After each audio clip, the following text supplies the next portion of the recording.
God have mercy upon us.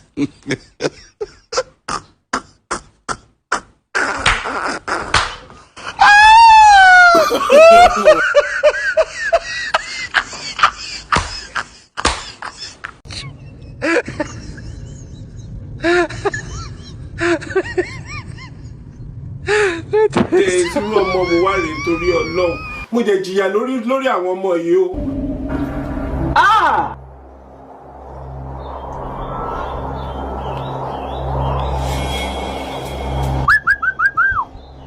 We must learn a lesson.